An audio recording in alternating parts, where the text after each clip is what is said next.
I am your host, Nicole Will, and we're so happy you're here as we navigate the world with your aging loved one. We are here to come alongside older adults, family members, and the senior living community as we explore the world of aging and elder care with helpful resources, informative interviews, and approachable conversation. We get to do this together, so join us on our journey, and this is the willGather podcast. Allyson Schrier's life took an unexpected turn when her husband was diagnosed with frontotemporal dementia when he was 47 years old. Their kids were 12 and 15. Like many families, they face the challenges of caring for their loved one and have a deep desire to help families thrive beyond the diagnosis. My guest today is Allyson Schrier, CEO and co-founder of Zinnia. Allyson is also the recipient of the Maude Awards for Innovation in Alzheimer's Care and was named a visionary caregiver by caregiving.com. Zinnia was formed in 2019 in response to Allyson's experience as a dementia family caregiver. Allyson joined forces with the former designer of Apple's memory product. Together, they have created an app for connecting TVs and mobile apps that deliver a library of video that function as a non-pharmacological tool to create connections, reduce and soothe anxiety, and help with those activities of daily living. In our conversation today, Allyson so vulnerably shares what her experience was like as a spouse caregiving for her husband, the signs and factors that we should be looking for. We talk about the specific challenges of frontotemporal dementia and the unique dynamics of spouse caregiving. We shed light on early detection, as the average age of diagnosis for this falls between 30 and 50 years of age, but can often take a long time to confirm. What we should be looking for, and her personal journey of finding hope and managing caregiver burnout while uncovering resources available, such as the invaluable expertise of Teepa Snow and the groundbreaking work at the University of Washington's Memory and Brain Wellness Center. We talk about the delicate issue of when a loved one wants to keep their condition a secret, and we discuss the gifts that come from sharing their diagnosis with friends, families, and coworkers. Together, we explore the power of finding community, the impact of research and prevention. Allyson shares about the innovative partnerships that they've established, including the collaboration with Touchtown and their involvement in the Techstars Future of Longevity initiative. This has been a transformative journey for Allyson and how we can support one another while striving to make a difference in the lives of those living with dementia. Their mission is to ensure that no one faces the challenges of memory loss alone. And Allyson's call, like the name and flower of Zinnia, is that we bloom even in the harshest conditions. Zinnia helps people flourish beyond their diagnosis. Here is my interview with Allyson Schrier.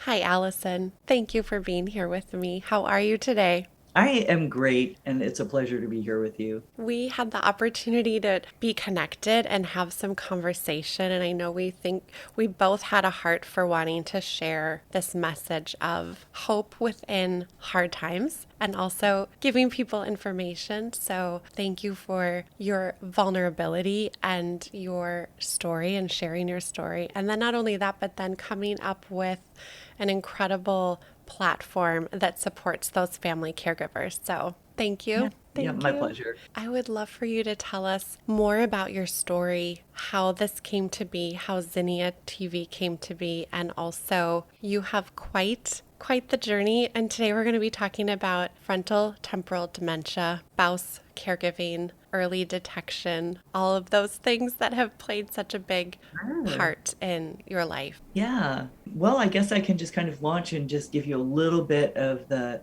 sort of the history. Mm-hmm. My husband was diagnosed with frontotemporal dementia when he was 47 years old, and our kids were 12 and 15.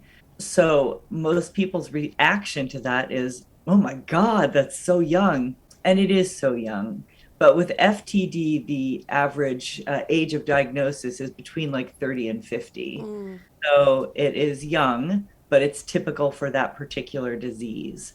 And our story is not so crazily unusual in that it took us a long time to get a diagnosis. And I think things are getting better all the time. But with frontotemporal dementia, because a person is so young when they're affected, and because they often don't start with a doctor, they'll usually start with, say, like a therapist, because what's happening is that they're starting to behave somewhat differently, and there is kind of a personality change that starts to take place. And because the part of the brain that's affected with frontotemporal dementia is the frontal lobe, which is the seat of executive functioning. And if you think about it, that's the last part of the brain that develops.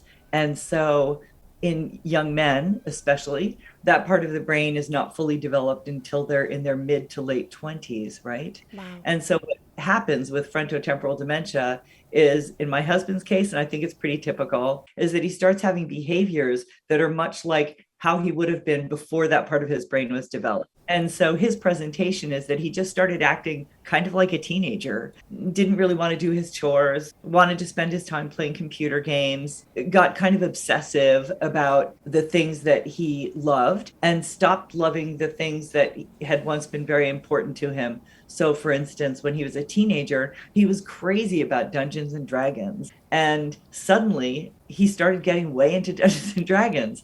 And in other games where he played a game called Magic the Gathering, where he would buy these cards. And I discovered at one point that he was spending $400 a week on Magic the Gathering cards. Like, that's nuts. And he became inappropriate with our kids, saying things that were like, wow, not really okay to say to kids. And I would go out for the evening and come home and find him, rather than having put the kids to bed, he would be sitting on the sofa watching porn with them. Like, what the heck is going on? Yeah. And so when you see those kinds of behaviors and you're in your 40s, and at your wife's insistence, you start seeing a therapist, because it's like, wow, what's going on?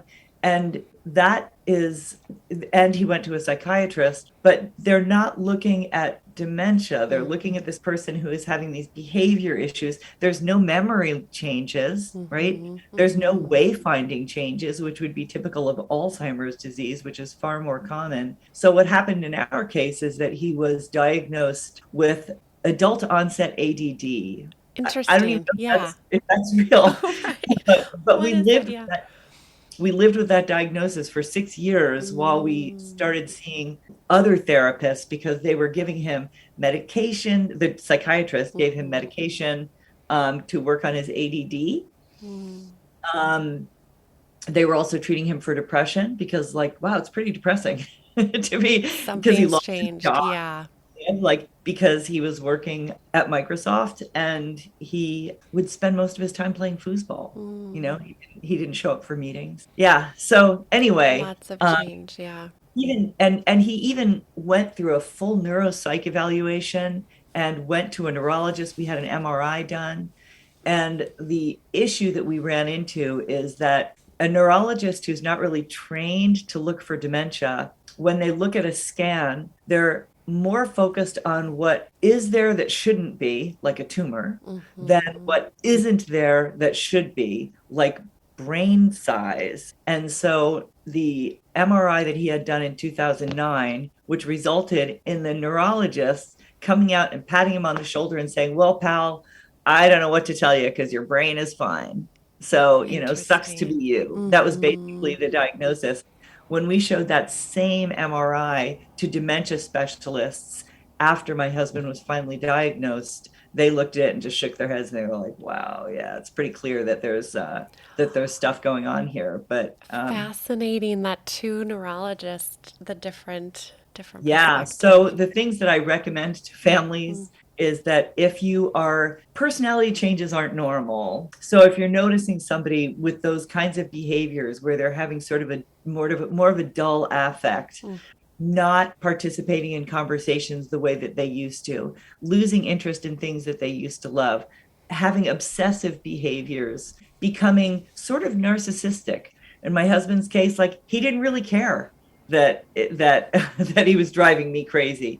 And lack of executive functioning. So he lost motivation. He lost the ability to follow through and make things happen. These shouldn't be taken lightly. This is a time to actually talk to a doctor. And actually really dig in and say, we know something's different. So what can we Yes, discover? Yeah. yes. To look, it took us, what took 6 years was finding a psychiatrist who was interested in looking at physiological abnormalities. Like, what else is going on that could possibly be causing this? Are there changes in your sleep patterns? Are there changes in your brain?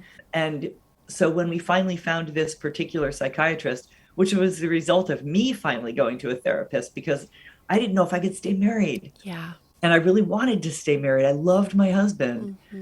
And so it was after seeing this therapist for a few months that I finally had a whiteboard moment with her where I was like, look, here are all the things that I'm seeing.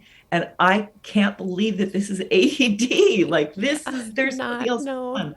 And she looked at my list and I looked at her and her jaw had dropped and she said, wow, you need to see. And so she turned us on to this doctor.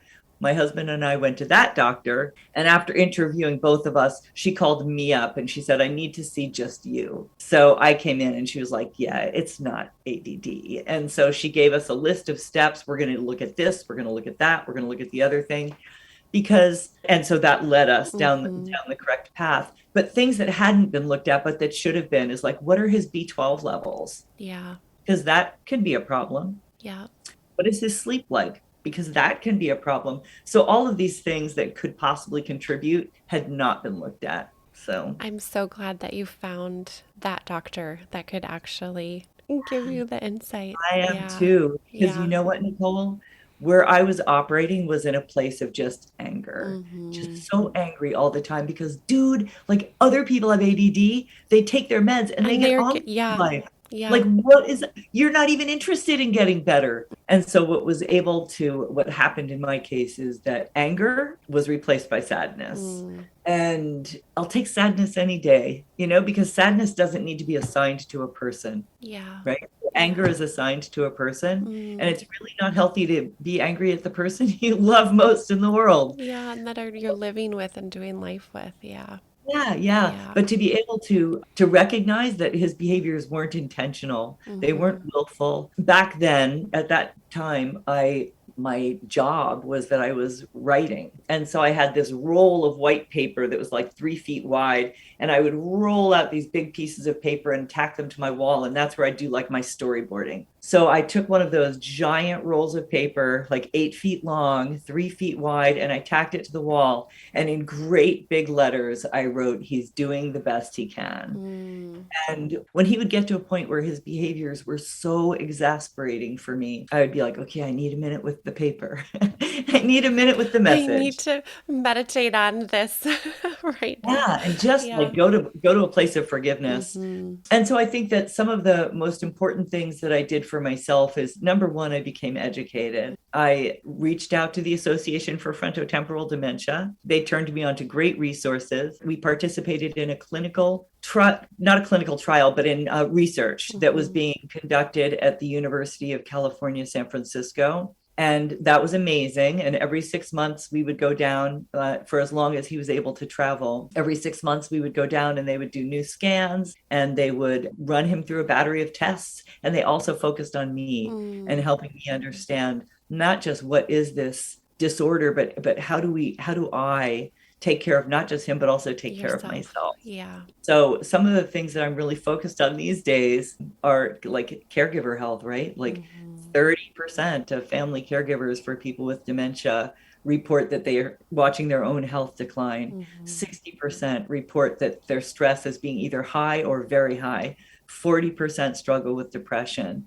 And so how do you keep yourself from becoming a statistic? And, 18% NIH report recently came out that 18% of family caregivers die before the person they're caring for. And I recognize that I'm not really the demographic that's talking about. That's generally talking about people who are older, but still it freaked me out because I was thinking, oh my God, like my kids cannot lose both of their parents to my husband's dementia. So how do I make sure that I manage this in a way that lets us pop out the other end intact?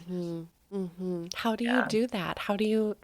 What have you found helps you manage that? Number one, join a support group. Like, Hmm. I cannot say enough about joining a support group. And these days I facilitate a support group for spouses of people who are living with dementia. Hmm. Number two is looking at resources that help one become educated both about the disease, but more importantly, about appropriate responses to challenging behaviors in people who are living with dementia. Yeah. And there are different ways to gather those resources. So UCLA has a whole catalog of videos that are intended to help caregivers understand how to X. Mm. How do I help a person who's hallucinating? How do I help a person use the toilet? How do I help a person who is resistant to drinking water? UCSF is also a great bounty of resources. The Hmm. Alzheimer's Association, the Association for Lewy Body Dementia, the Association for Frontotemporal Dementia, they all have websites that are chock full of resources. Hmm. I turned heavily towards TEPA Snow. So that's TEEPA Snow for people who may not know about her. She does She, such a great job of illustrating and showing us in the moment how to respond. It's her oh my gift. gosh. She is so Well, gifted. Wow. I wound up, becoming an apostle, right? Mm. I became certified as so her group is called Positive Approach to Care. Hmm. And I became certified to teach, to work as a consultant and to work as a coach with her methodologies. Mm. And so while her website has lots of resources available, she has just totally killed it on TikTok. She's got these little videos. And what I love about her way of teaching skills is that she demonstrates the wrong way to respond and then the right way to Mm. respond. Hmm. And so I think that for many caregivers, we watch those and we see ourselves in the wrong way to respond. We And we're like, do. wow, that's not a really different way. Yes. But Yes. mostly, I think that the big message is that for many caregivers, we go to this place of blame, Mm. of blaming the person and of Hmm. being angry at the person and just forgetting about the fact that their brain is changing. There are things that they can no longer do that they used to be able to do. And also recognizing that it's not a steady slope, right? It's very jagged. Yeah. And so it may be that on Tuesday, mom was able to use the washing machine. And on Wednesday, she can't. And on Hmm. Thursday, she can again. And Hmm. so rather than get angry and, like, but you did it yesterday, Right. or the other thing I hear a lot with folks who are supporting people with Alzheimer's disease is the exasperation around a person asking the same question over and over again, Hmm. or a person not remembering how to do something. And I hear family caregivers who say, don't you remember? I told you this 3 times. How many times do I need to tell you? Yeah. Well, that's not the right response. Right. The right response With is to tell people. them again with Hmm. patience Hmm. and to get support if they're driving you crazy. Yeah.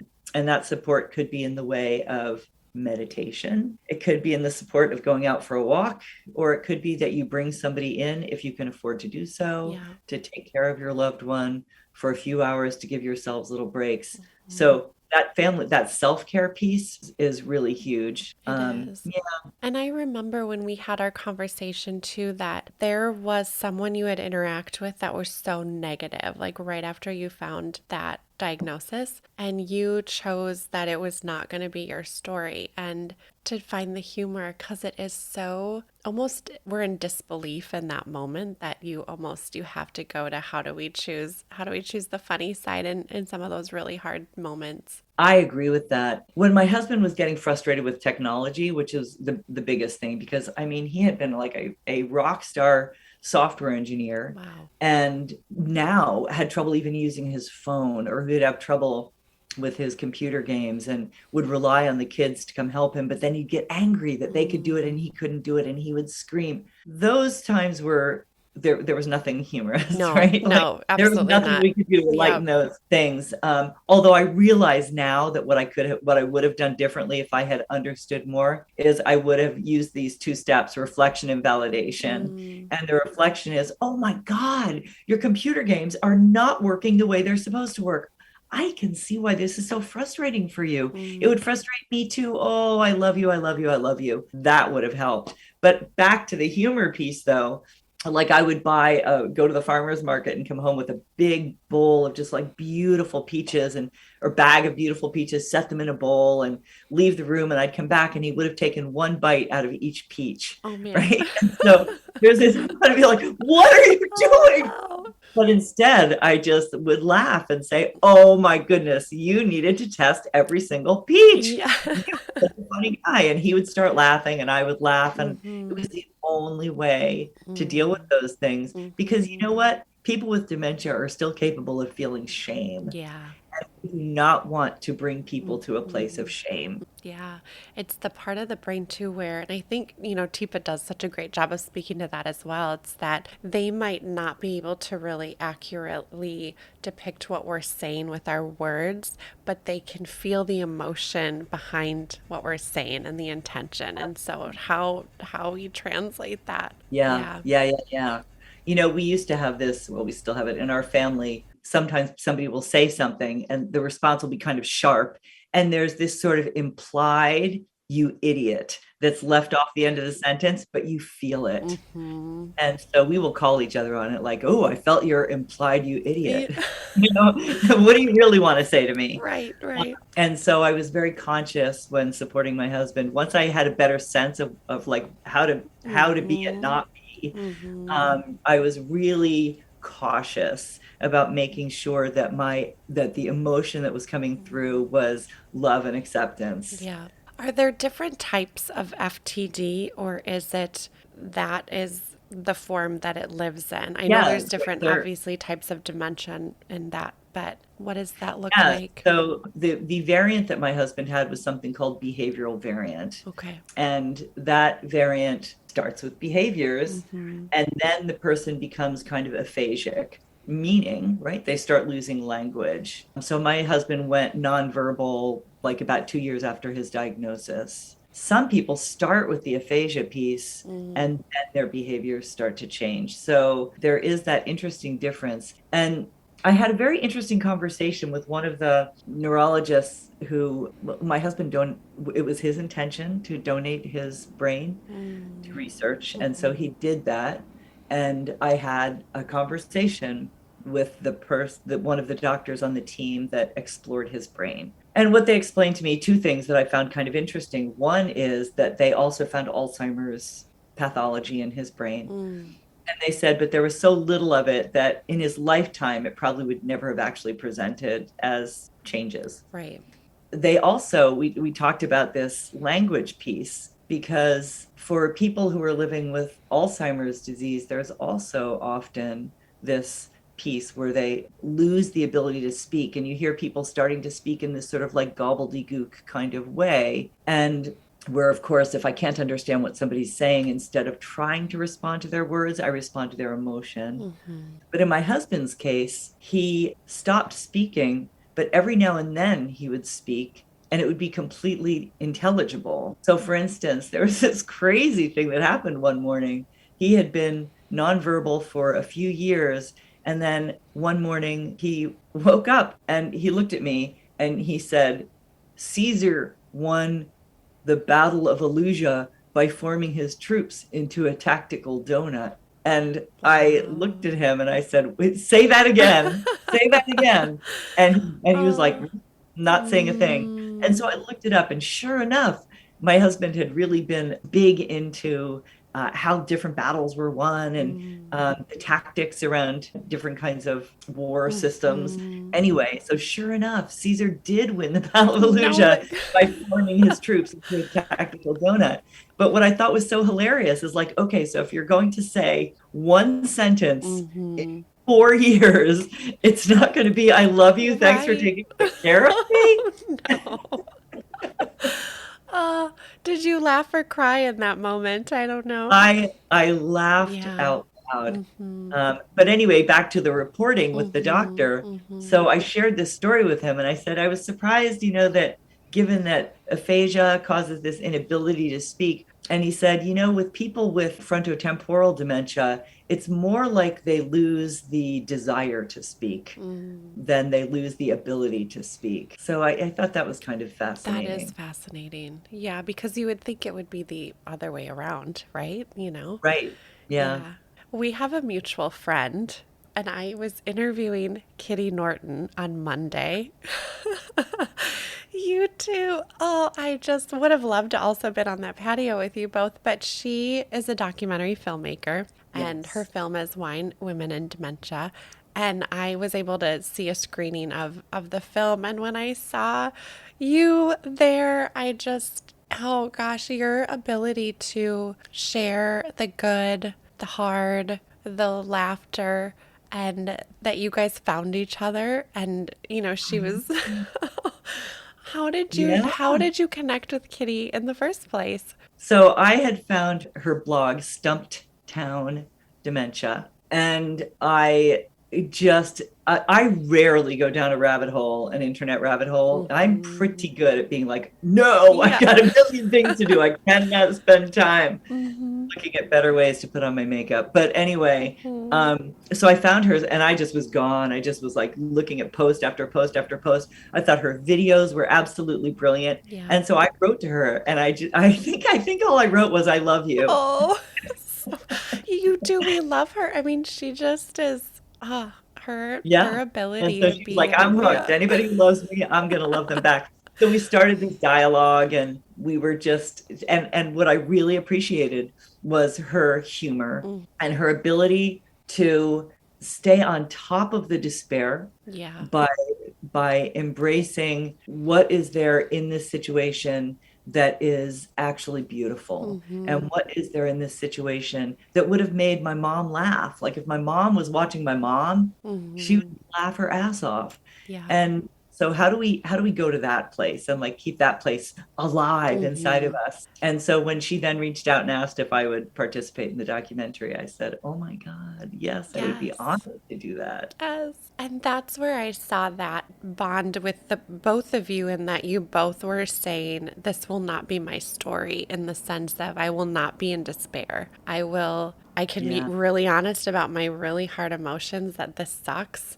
And I can also choose to find my community, share my message, all of that. Absolutely. Mm-hmm. Yeah. And these days, when things get really hard, where I can always go to is like, well, at least I'm not supporting my husband with dementia right now, Yeah. because it does change your perspective for the rest of your life Mm-hmm. about what really matters most and how imperative it is to be in the moment. And when I meet people who have a loved one who is in the earlier stages of their dementia, I try to encourage them to just get what you can out of this time because it is going to change. Mm-hmm. And that it's important for you to understand the changes that are going to happen Mm-hmm. and how to be with those changes, but also to always look for what are the good things that I can get out of this and like hang on to the love, Yeah. hang on Yeah. to the love because that's going to be one of the things that pulls you through. One thing you spoke to that I hadn't considered, right, when I've got loved ones in my life, is that you felt that you needed to share with your husband's friends and coworkers what was happening, because there was so much unexplained before, right, and the loss of his job. Yes. And to be able to protect his name, right, His good legacy, and that reputation. reputation. Yeah. Yeah, Right. can you speak to that a little bit more for people that are Absolutely. wondering, like, what do I do in that moment? Do I go back and write that? So, first of all, let me just acknowledge that many family caregivers find themselves in a tough situation where the person that they're caring for wants to keep it a secret Mm-hmm. and says, absolutely, you may not tell anybody. I find this embarrassing. It's humiliating. I'm not the person I used to be. I don't want anybody to know. But the reality is, everybody knows Yeah. that there's something that's wrong. And so the way that I explained it to my husband is I said that there are two big things. One is that there are people who don't understand why you have seemed less capable to them because and they need to know that it's not because you're a jerk. It's because there are changes going on in your brain, and that you are still highly capable and are doing amazing things, but you're a little different because of the changes in your brain. And so he got fired from several different jobs.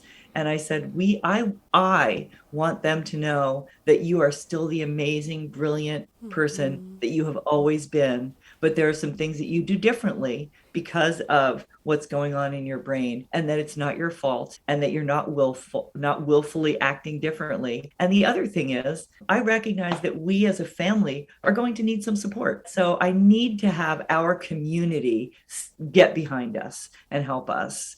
And so, framed that way, he was open to me sending this letter. So yes, I wrote a long email and I explained what was going on and the way that this was impacting his abilities and his behaviors.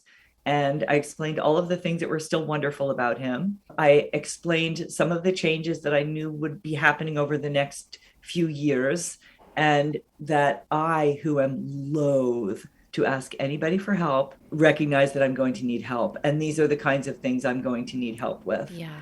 I'm so glad you could do that. Yeah. It's so hard when we're not, in that place of doing that all the time. It feels so uncomfortable. It feels incredibly uncomfortable. But I will tell you what came out of that is, first of all, I got emails and he got email from people who said, sorry that you're going through this, yay you. And it was incredibly supportive for both of us, and people acknowledging that the things that they had noticed, that they were grateful to know that there was a medical reason for why that could explain the things that they had noticed. Also, what happened is that there were outliers who came to our aid who I never would have thought to individually reach out to. Incredible. So people who were very peripheral in our lives, who became the person who would come twice a week and pick my husband up and take him to the gym. Isn't that something? The surprise in that. Oh my gosh. And it was absolutely priceless. A friend who said, I'm going to be Friday lunches. Every Friday, I'm going to take him out to lunch. A couple of guys who said, we're going to be taking him out twice a month for burgers and beer, whatever. And so what I got to do is rely on the fact that, okay, so Fridays, I'm going to have a 3-hour window to myself. Yeah. Twice a week, I'm going to have a 2-hour window to myself, when he is able to, go and be with these other people. And oh my God, that's what I needed more than anything. Yeah. Yeah. Also, I'm sure as a friend of your husband, they probably had some relief or understanding to know that it wasn't something that maybe even they did, or it wasn't personal to them, that there was that explanation of the medical diagnosis. Yeah. Yeah. It was comforting. I think it was comforting for everybody. And sad, right? People also got that, like, oh, okay, so it's not just that he's become kind of like a, kind of a weirdo. Right. It's the finality of it. Yeah. There's something going on and the outcome isn't going to be good. It is. So, yeah. Are there genetic factors that increase the risk? Is there something that we can be tested for? Is there still research happening in that space? What are you seeing from more of that medical background? Yeah, great question. So with all of the different dementias, right? Because what do we know about the dementias, right? Dementias are dementia, that there's no disease called dementia, that dementia is just sort of like an overall description, and that there are lots and lots and lots of different diseases that qualify as a dementia. But the big ones that we talk about are Alzheimer's disease, vascular dementia, Lewy body dementia, and frontotemporal dementia. Like, those are the ones we see the most, and far and away Alzheimer's disease, and that they affect different parts of the brain. They all have a potential genetic component. So even vascular dementia, which is not about, like the other ones, it's not about proteins that are misbehaving, and it's about an unhealthy cardiovascular system. But even that tends to be genetic, right? There can be a genetic component. And can alcohol play a role in vascular as well, which with the addiction piece, or? You know what? Alcohol can play a part in all of them, right? Alcohol. So first of all, just about the genetics, and let's talk about, so what can we do to make sure we decrease our chances of getting? Let's do that. Okay. So in my husband's case, We met with a geneticist, they tested him, and he did not have any of the known genetic factors that could cause dementia. So yes, there are genetic factors that place one in a higher risk category. And there are tests that one can do to find out whether or not one has those those biomarkers to potentially be more likely. Often the biomarkers indicate that you are more likely than the average guy, but it's not necessarily like, a death sentence. You are now going to get dementia. That's generally the case. Okay. Whether I have known genetic markers or not, and also just to back up for 1 second, that's based on the genetic markers that we know of now, right? There are tests going on all the time to look for additional markers. So as of right now, my kids are living quite comfortably with the idea that like dad didn't have something that got passed down to me. And that's a great thing. Yeah, absolutely. Could there be genetic markers that show up 10 years from now that are indicative? Maybe. So what do I do about it, right? Like whether or not I know that I have genetic markers. There's a report that I often send people to, which is the Lancet report, LANCET. And if you look up Lancet Dementia 2020, right, if that's your Google search, you will find their report that is very well respected. And it catalogs the things that we know increase the likelihood that we could be susceptible to a dementia. And while they don't necessarily talk about diet, for instance, they talk about a bunch of things that are impacted by diet. And so like if I have diabetes, I'm more likely, okay, but if I'm eating a healthier diet, then maybe I'm less likely to get diabetes. Vascular dementia, well, I'm more likely to have cardiovascular issues if I'm not eating healthy food. So it's highly recommended that everybody think about shifting to the MIND diet. And the MIND diet is a combination of the Mediterranean diet and the DASH diet, which is for hypertension. And so basically it's like what you would think, right? It's plant-based. If you consume alcohol, be moderate about it, meaning, follow all of the guidelines, right? Like, so for somebody my size, female, like maybe 6 ounces of wine a day, but probably better to not even have that. And I know that you read conflicting things like, oh, wait, but I'm supposed to drink red wine because that is supposed to be good for my system. Well, we certainly don't recommend that people start drinking wine if they didn't previously. If it wasn't a part of your lifestyle, to make me healthier. So, but anyway, plant-based, avoiding dairy as much as possible. And I know that especially like I'm also going to lean into diet for Parkinson's disease, which is like eliminate dairy, eliminate meat as much as possible, consuming healthy fish as much as possible. One of the things that I've started eating is those little cans of mackerel in olive oil. Yes. It's supposed to be, I'm working with a lifestyle doc right now, and she's like, you know what? It's like $2.50 a can. Yeah. High in protein. Oh my God. Yeah. And high in omega, right? So other factors, exercise is huge. So one of the things that I do these days is I'm with the University of Washington's Memory and Brain Wellness Center. And we run a program where we have lecturers who come in every 2 weeks to deliver a brief didactic to primary care providers who are interested in becoming regional dementia experts. Why am I doing this work? Because it means that they're going to be more likely, these doctors, to detect, diagnose, and support people living with dementia earlier. So I don't want other families to have to wait 6 years. But anyway, we recently had a doctor called her name is Beth Frades, and she's with Harvard. And she's also the head of the board of lifestyle medicine docs. And she talked about, and by the way, all of these videos are available on our website, University of Washington Memory and Brain Wellness Center. It's called the ECHO program, ECHO. But anyway, so she did a lecture and she was talking about exercises and how specific exercises like just going for a slow-paced walk is not really the thing that you want, but more like interval exercises that are going to like get my heart going and then let it come back down, and then get my heart going and let it come back down. These are the things that are more protective.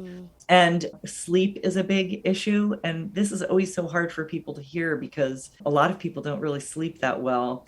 And we know that alcohol has a huge impact on Oh, sleep. I know yes. so many people who are like, yeah, every night, I go out like a light, 2 a.m., I'm up, my heart is Yep. racing. I don't know what's up with that. And I'm like, I do. Yeah. Stop drinking alcohol. Right. I know. I had to stop in the sense of I used to probably have wine more often, and it affected my sleep so much that I Yeah. just couldn't. I'm like, I can't. I want to sleep because I do not feel good when This- I'm up all night. Yeah. Yep. Yeah. Hmm.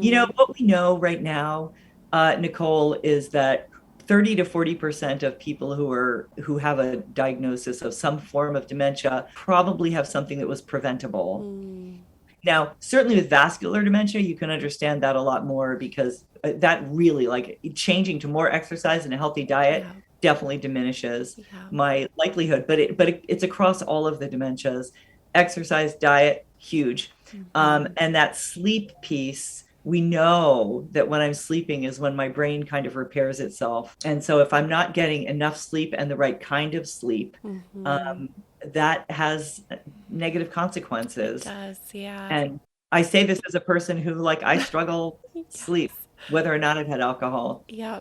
Years ago, we went through a program when I was working in the senior living community that we dove into sleep. And what I learned, it was so fascinating. It's that deep sleep almost replicates like when we, let's say, if we're in the hospital and you're induced in that deep coma because it repairs the body, your physical body.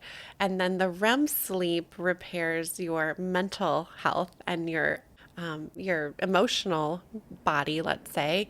And when it was explained like that, it made me understand the correlation between I need the different sleep cycles to repair my physical body, my mental health, and just the importance of even the amber light at night and adjusting. And, we hear about that, like the bright light. Oh, And we were yeah. doing it in trials with our residents in senior living.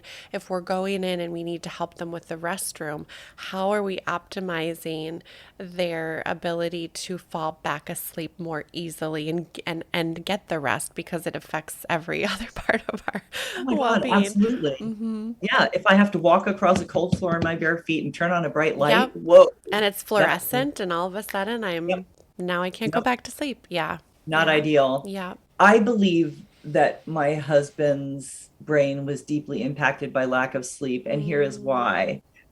We discovered when we finally met that doctor who took us through a bunch of, like, let's test the physiology here. mm-hmm. Um, she had us do a sleep study, and the result of that sleep study was that my husband had horrible sleep apnea. I mean, like, Interesting. devastating sleep Wow. apnea. But the Wow. thing is, so when I tell people this, they're like, "What? But when he was snoring, why didn't you?" And I'm like, "He didn't snore," and I never heard him do the, like, The gasp. Yeah. right, like gasping for Mm-hmm. air. I never heard him doing that, and so he was basically like not really sleeping. So what did we see? Mm, When I met him, he had just bought a Ford Explorer because it was the only car big enough for him to take a nap in the middle of the day at work. And I thought, well, that's kind of odd, a guy who needs to nap every day. And he yeah. said, yeah, I guess I'm just sort of like, one of those people who needs to nap. Mm-hmm. But he's not. It It was a was because, clue. Yeah. like, back then he was 27 at the time. Mm, And so what I suspect is that he's probably somebody who had horrible sleep apnea most of his life, mm. and or at least most of his adult life. I encourage everybody, if you find that you're a person who's sleepy during the day, get checked. Like, go figure it out, Yeah. because that's actually not normal. Thank you for that. It's thinking of those things that we dismiss that we really need to pay attention to. Oh my Yeah. gosh, because this is the way I am. Mm-hmm. It's the same with mental health stuff, right? It was Mm-hmm. it was when I was meeting with one of my husband's doctors, and I was asking lots of questions, and I was the way I can get sometimes, like, just Mm-hmm. and she was like, "Have you been diagnosed as having generalized anxiety disorder?" And I was like, "Me? No, no, no. This is the way my whole family is like this." I'm just And intense. then Yeah. I started working with a doctor, and they're like, anti-anxiety meds could really help you out. And it turns out that Mm-hmm. now then my sisters both went on Mm-hmm. anti-anxiety meds, my mother went Oh, on anxiety, And Yeah. the thing is that we just sort of get used to like, well, this is just the way we are. We're those kind of people. We're Yeah. those people who are like wound up all the time. Yeah. And it turns out that's because we all have generalized Yes. anxiety Yeah. disorder. And So when you yeah. can see that, and then when one person discovers, then you go, oh my gosh, I need to now look into that for myself. Yeah. Uh, Uh, so from the spousal perspective, did you find that there were ways you could maintain some connection or intimacy, even if that's like that emotional intimacy with your spouse through this process? Is there of hope for course. that? Yeah. Course there is. Yeah. And just the other day I was talking to one of my friends and I said, my he passed away 4 years ago, and I still think of like, what could I have done differently? Mm, What should I have done differently? His behaviors were so outrageous that like we were all in therapy, and both of my kids' therapists and mine said, you know what, it's really time. And even his doctor said, it's really not okay for him to stay at home with the yeah. kids. And so he moved out sooner than he would have if it had just been me, Mm-hmm. right? It was the kid factor really played into that in a big way. Mm-hmm. And so the good thing about that is that I could kind of be more of his wife than his caregiver. Yeah. So I made a point when I visited him of we would go out on dates, that Mm, I would pick him up from the care community and we'd go for walks. What I always looked for is, and I encourage every family member to do this, is look for the things that he can still do and celebrate those things. yeah. If he can still walk, let's go for a walk. If he's still able to eat normal food, go out to restaurants. Mm-hmm. If it turns out that his behaviors make it hard to be at a restaurant, then go during off hours when there aren't going to be many people there. Go to, like, there are Alzheimer's cafes, right, where you could go and be with other people who get it. There's a wonderful program in the Seattle area, and I know that it's spread to other places too, which is Momentia. And so if you just look up Momentia, I think it's momentia.org, but it's MOMENTIA. There are dementia friendly events that we could go to where we are with people who get it. So Yeah. that if he, jumps up during a theater performance and starts like, you're Mm-hmm. fat, you're fat, Mm. like, Yeah, you're oh. like, they're all like, we've got grace in it. Yeah. And so, Oh man. but you're with people who get it. Mm-hmm. And I'm Mm-hmm. seeing more and more in churches that are using the crying room as a dementia friendly room, Oh, and that's a even great idea. theaters that Mm-hmm. have like the crying room for babies, but it's like where people can go with their loved one with dementia and they can Mm-hmm. be the way that they are and be accepted and welcomed.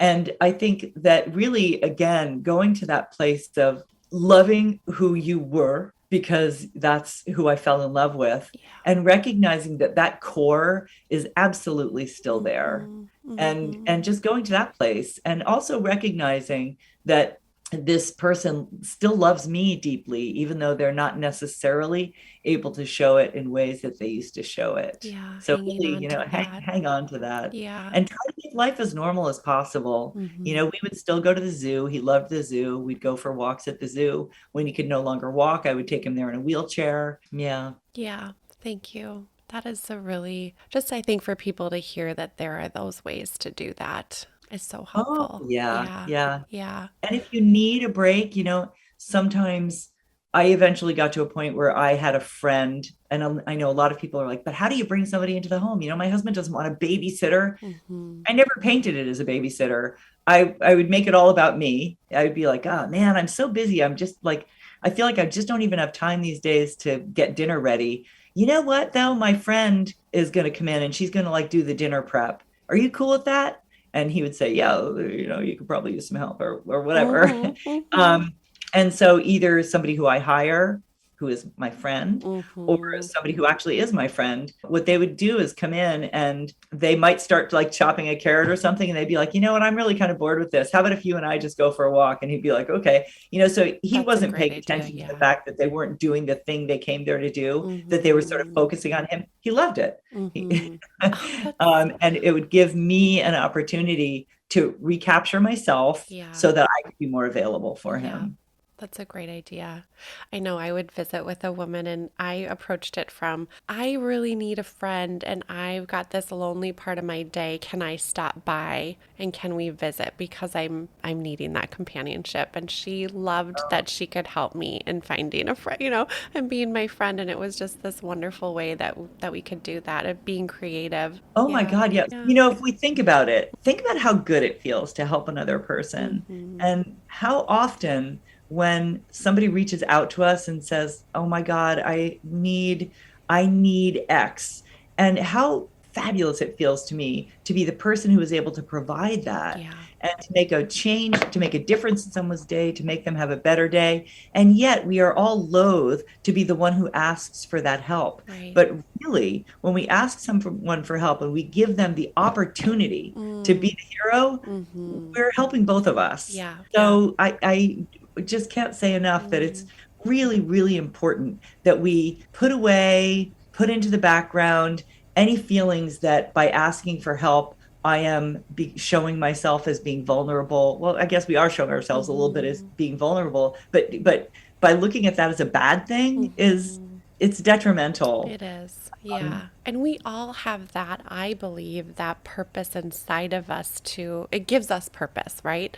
And we never lose that. We want to feel that we have that value to do that. Yeah. Yeah. Yeah. So with all of this, you then felt a need to have a product and have this wonderful platform where family caregivers could feel supported with their loved ones that have dementia. And that is in a video caregiving tool called Zinnia TV. Where can we learn more about that program? How can we implement it with our loved ones? And we've got really some fun things coming up with longevity tech stars. So I would love to hear more about that. Yeah, so I'll tell you a little bit about both of those. Yeah, so Zinnia TV, although we're probably changing our name. I think we're going to just be Zinnia. Okay. Because we are really discovering that it's more than being about videos. It's actually an amazing caregiving tool. Yeah. So the genesis is that when looking for respite for myself, I would have my husband watch TV, like just watch TV, because if he's engaged and I get a little break, everybody's happy.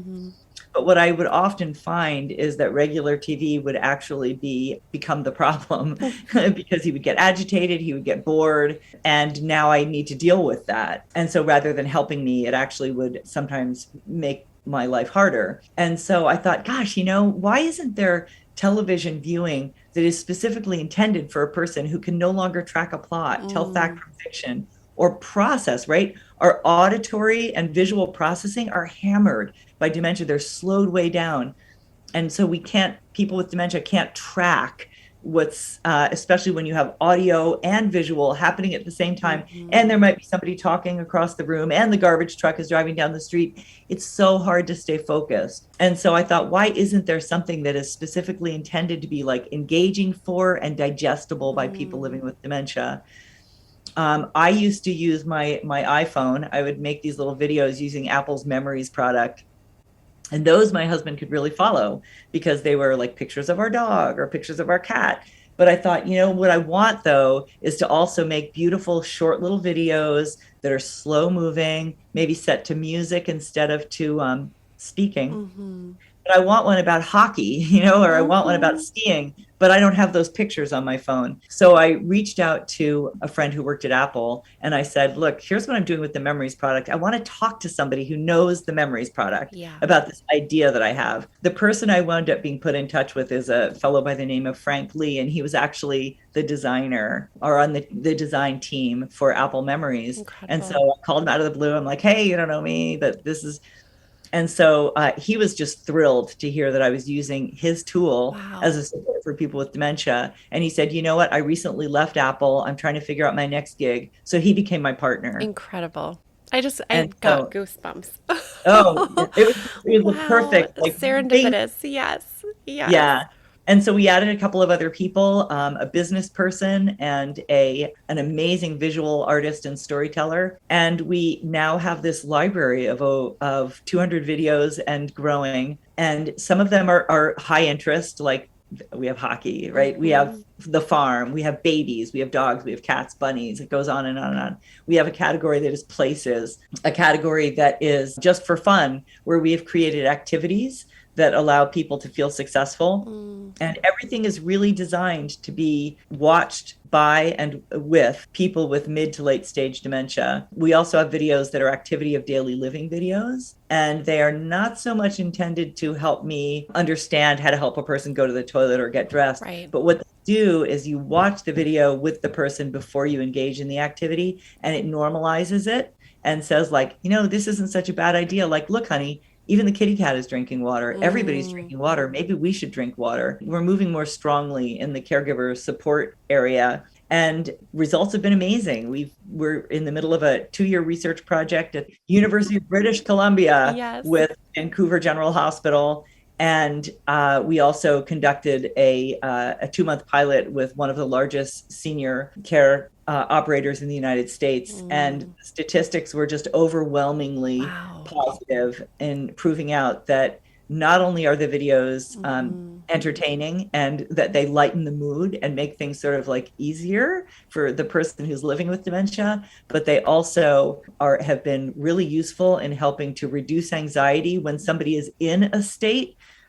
We have people who have reported that rather than start with a pharmaceutical solution, right, rather than going to that PRN of an antipsychotic, that they start by watching a favorite Zinnia TV video, and they actually then avoid needing to use the pharmacological solution, which to me is just like I live for that kind of stuff.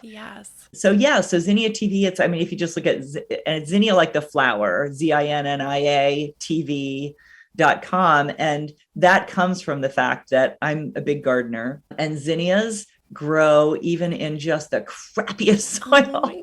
So the idea is like helping that meaning, helping families thrive beyond the diagnosis, because you know what, you're in kind of like a tough spot, but you need to go on, you need to carry on, and you need to thrive. And so it's a tool to help people do that. Yeah, it's so wonderful. I've had the opportunity to witness some of that, and it is really what we want to grab onto when we're in those moments. And you've got really cool partners with, I think, was it Touchtown is one, that you're able to get this into the hands of more people. And then tell us a little bit about longevity Techstars before we go. Yeah, we were so thrilled to be one of 10 companies internationally that were accepted into the Techstars Future of Longevity program. It's an accelerator program, and the idea is that over a period of 3 months, we become like 2 years down the road towards success. So we are constantly in meetings, getting coaching. We have an amazing team of mentors who are helping us understand, like, we understand how to create tools for people who are living with dementia, right? And I teach classes to professional and family caregivers. I'm certified by Washington State. I'm certified by TIPA Snow. So like, I get it. I get what we need. But the whole business side, like that is not my strength. And so what Techstars has been instrumental in doing is helping us with our go-to-market stuff. Like, we've done no marketing, although we did have Adria Thompson, who is an influencer in the caregiver space. She's awesome. She's awesome. And she did an amazing video for us. And over a period of 3 weeks, subscriptions to our service went up 90%. Wow. So, with a huge conversion rate. So people, because it's free to try, and that's what I encourage people to do, is go to the website. It does require a password. And I wish that there was, a credit card. I wish there was a different way to do that, but there isn't. So you sign up with a credit card, and then if you don't like it, you cancel it. But it's a great way for people to try it and see if it supports the person that they are working with and allows them to find a better, like, more breaks for themselves. Yeah. And this can be used in any environment. So home, senior living community, memory care, wherever we can be creative with our loved ones to do that. Yeah, it's an app. I mean, you can also find it on the App Store. And so it can be used on a phone. We have people who are like, whenever we go to the doctor's office, I bring my iPad with me, and we watch Zinnia while we're waiting to get into, or we're watching it in the airport lobby, or we're sitting on the bus with my phone looking at Zinnia videos, because it can go anywhere. And it also works on connected TVs. So for home use and in long-term care, they tend to use it on connected TVs. Wonderful. Thank you Yeah. so much. I just love hearing how you encourage others. I think that it is so important for families to know there is support. We live in the moments, we find those moments, we find the good, and you are a big part of that. So thank you for Oh, your thanks. time today. Thank you for I visiting thank with you, me. my gosh, for the amazing work that you do, Oh, thank helping you. people stay connected and helping people understand about resources. This is what we need. So, Yeah. yay, you. Thank you. We're doing this together, which is Yes, so we need each other. So thank you. My pleasure. you bet. Thank you for listening today. If you enjoyed our episode, please subscribe and give us 5 stars. In all honesty, we'd love to hear from you. Thank you so much for listening to our episode.